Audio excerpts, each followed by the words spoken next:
Bonjour à tous, aujourd'hui on parle de la fonction arrayFilter.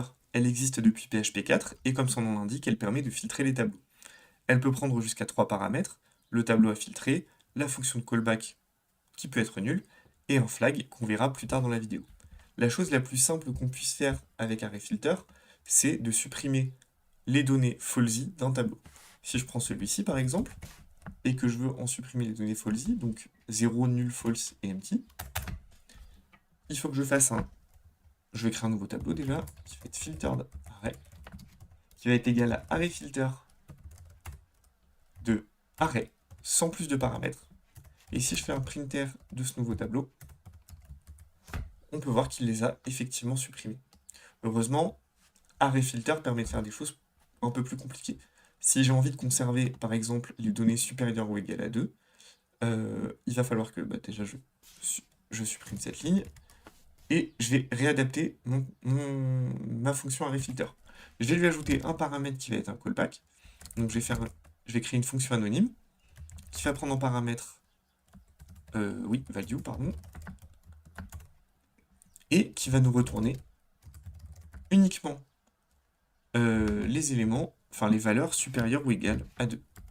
Si je fais un printer de filtered array, on peut voir qu'effectivement je ne conserve que le 2 et le 3. Donc là on a vu comment filtrer les valeurs d'un tableau.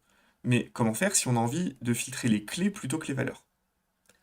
Eh bien, arrayFilter propose un flag, arrayFilterUseKey, qui vous permet de faire ça.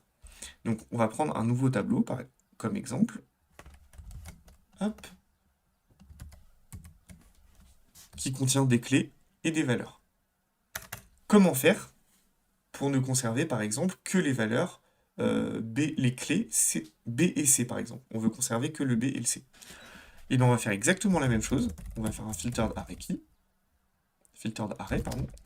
qui va être égal à arrayFilter.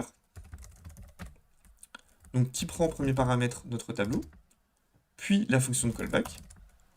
Sauf que là, on va prendre des clés comme paramètre à notre fonction de callback. Et il va faire un return $key égale B ou $key égale C. Si maintenant, alors si je le laisse comme ça, il ne va pas comprendre. Il va nous retourner un tableau vide. On va faire le test, on va faire un printer de filtered array key. Le tableau est vide. Pour une raison très simple, c'est que lui, il pense travailler sur des valeurs.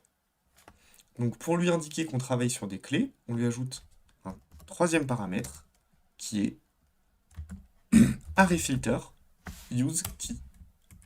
Et là, il nous renvoie bien B et C. Donc on a vu comment filtrer les valeurs des tableaux, on a vu comment filtrer les clés des tableaux, mais comment faire si on veut pouvoir filtrer les deux? Eh bien il y a un autre flag qui existe et qui s'appelle arrayFilterUseBoth.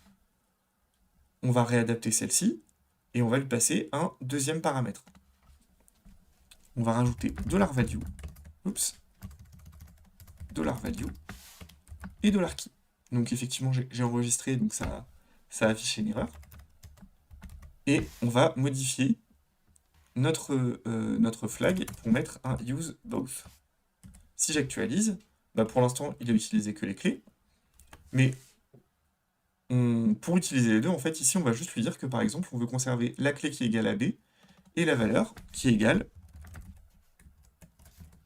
la valeur qui va être égale à 4, par exemple.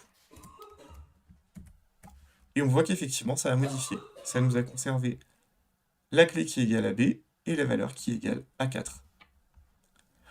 Je l'utilise pas trop celle-là, en général, parce que j'en ai pas trop besoin, mais c'est vrai que c'est bien de le savoir. On va faire un exemple un peu plus concret maintenant, quelque chose que vous pourriez rencontrer dans le cadre d'un développement. Imaginez que vous ayez un tableau de users. Voilà. Et qu'on ne veut conserver que les users qui sont majeurs. Donc on va faire un $majeur qui va être égal à arrayFilter, qui prend en paramètre notre tableau users, bien sûr, et notre fonction anonyme user. Et enfin, en paramètre, en l'occurrence, c'est la valeur, et là, la valeur, c'est le user. Hop. Et on va retourner uniquement les users qui vont être supérieurs, enfin dont l'âge est supérieur ou égal à 18. Donc on va faire un return $user age supérieur ou égal à 18. Si maintenant je fais un printer de majeur, on voit qu'on ne conserve que Alice et Charlie, qui ont 25 et 22 ans. Voilà, c'est tout pour ce cours. J'espère qu'il vous a plu, et si vous avez des questions, n'hésitez pas à les laisser en commentaire. Merci.